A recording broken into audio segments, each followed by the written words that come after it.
Assalamualaikum warahmatullahi wabarakatuh.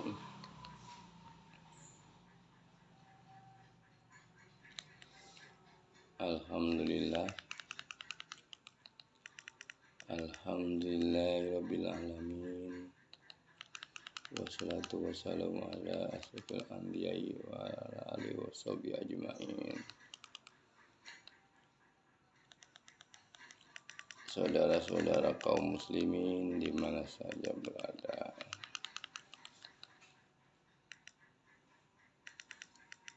sebelum kita memenuhi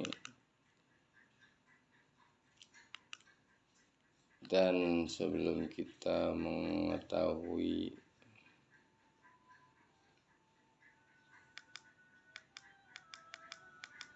bahwa hidup adalah sebuah konsekuensi beribadah kepada Allah. Jadi manusia diberitakan oleh Allah untuk mengabdi kepada Allah dengan diturunkannya sebuah wahyu berupa kitab suci Al-Quran, dan kemudian Al-Quran itu menjadi petunjuk bagi umat manusia di mana saja berada yang mau menjalankannya. Adapun peribadatannya telah diatur menurut apa yang ditentukan Allah, tetapi banyak sekali versi-versi atau macam-macam golongan. Kemudian terjadi beda-beda pendapat dan beda-beda mungkin jalan ini mungkin bagi golongan ini begini, golongan itu begitu.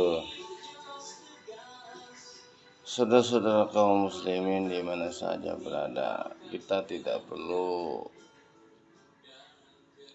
mempersoalkan perbedaan. Yang kita perlukan adalah kesamaan daripada ajaran kita kepada Allah dengan merujuk kepada kitab Al-Quran. Dalam surat Ar-Rum, hadapkanlah wajahmu, gitu. Jadi dalam surat Al-Rum ayat 30 bahwa kita harus berpandangan lurus kepada kitab Al-Quran dan tidak ada perubahan pada fitrah Allah. Demikian penjelasan dari surat Ar-Rum ayat 31-nya, ayat 32-nya.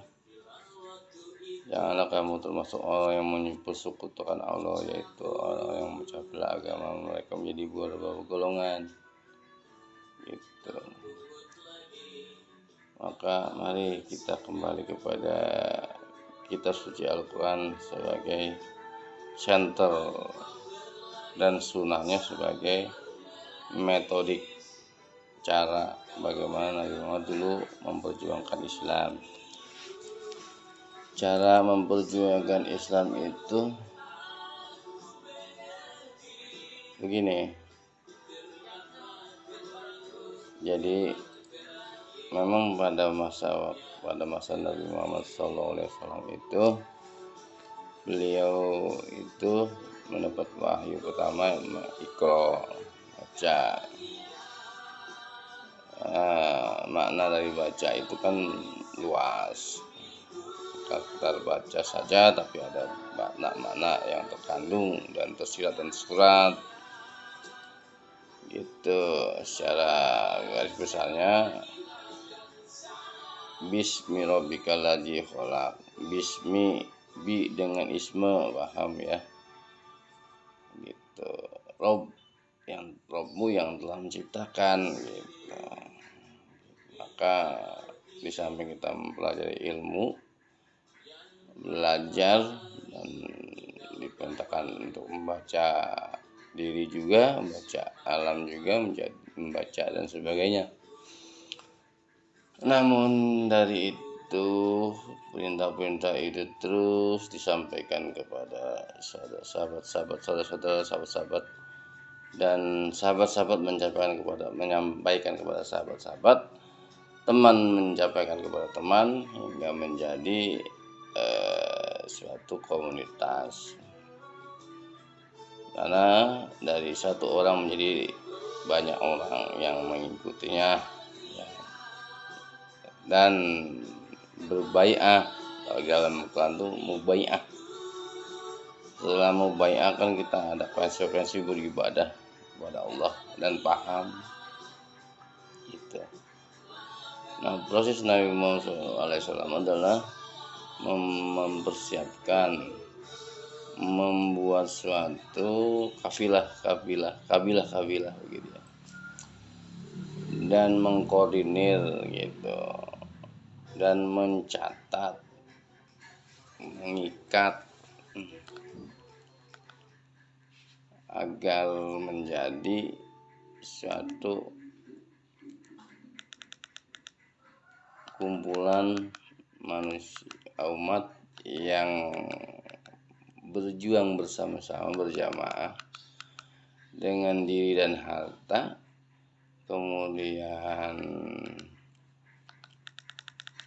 di beliau Nabi Muhammad selain membuat bangunan fisik, tapi juga membuat suatu perekonomian, pendidikan, ekonomi pendidikan gitu. Dan manfaat dari infak itu dikelola menjadi suatu kekuatan umat gitu. Tapi berjamaah bersama terus menerus sampai mencapai pada beberapa tahun. Setelah beberapa tahun kiranya sudah menjadi kuat. Nah, disitulah beliau Nabi Muhammad berhasil membimbing umatnya hingga mencapai suatu kemenangan disebutnya ya. Karena Allah tidak akan suatu merubah, masih suatu kaumnya sendiri yang merubah. Begitu tugas berat itu yang selama 23 tahun itu dapat mencapai kemenangan gitu. Saudara-saudara, demikianlah secara singkat saya berikan gambaran-gambaran bagaimana beliau Nabi Muhammad SAW memperjalankan dan memenangkannya selama 23 tahun. Dan selama 23 tahun itu perjuangan memang tidak gampang, karena pasti ada tantangannya, ada ujiannya. Itu yang disebut ujian tuh.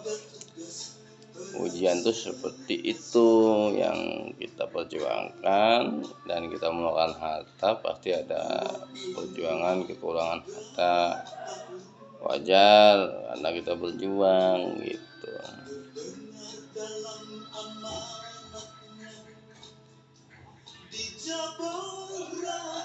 Tanpa perjuangan tidak akan mencapai keberhasilan yang itu. Perjuangan pun harus mengikuti sunnah Rasul, metodenya seperti itu, perjalanannya seperti itu.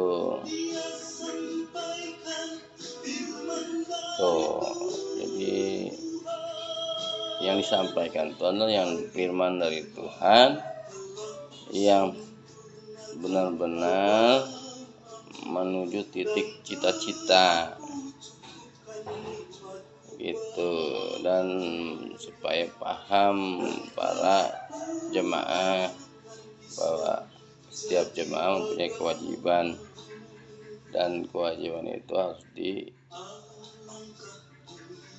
diikuti dikerjakan, karena kewajiban itu tidak boleh ditinggalkan. Suatu yang dari firman Allah itu wajib, apapun adanya. Berimpak tuh, jihad harta tuh wajib, karena nafkahlah kamu dalam keadaan lapang atau sempit gitu ya, dalam keadaan sempit lapang kita terus harus terus menerus namanya sholat begitu kan, sholat terus menerus namanya.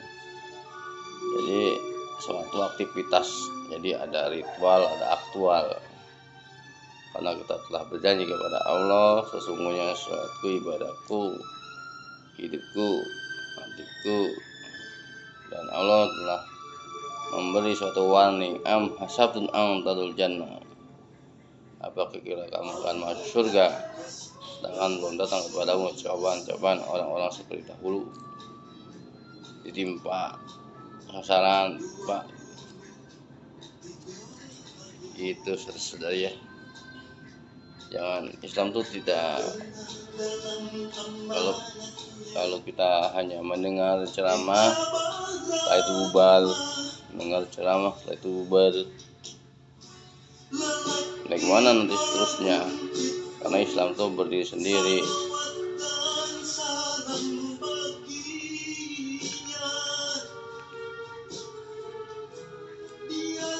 Islam tuh berdiri sendiri, harus mempunyai sendiri gitu. Kalau kita udah begitu, apa yang bisa menjadi kekuatan, dan bagaimana generasi-generasi nanti yang di belakang kita? Nah, disebutlah namanya qiyamu binafsihi, itu tanpa, kalau kita tidak mempunyai sendiri apa-apa dari sendiri, nah bagaimana jadi perekonomian, bagaimana jadi pasar gitu,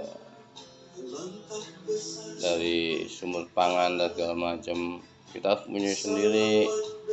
Nah, itulah fungsinya infak, sedekah, jihad harta, karena dikelola oleh Nabi Muhammad SAW menjadi suatu perekonomian pasar. Kamu baca dah sejarah Nabi menciptakan pasar gitu ya, gitu ya. Oke, alhamdulillah.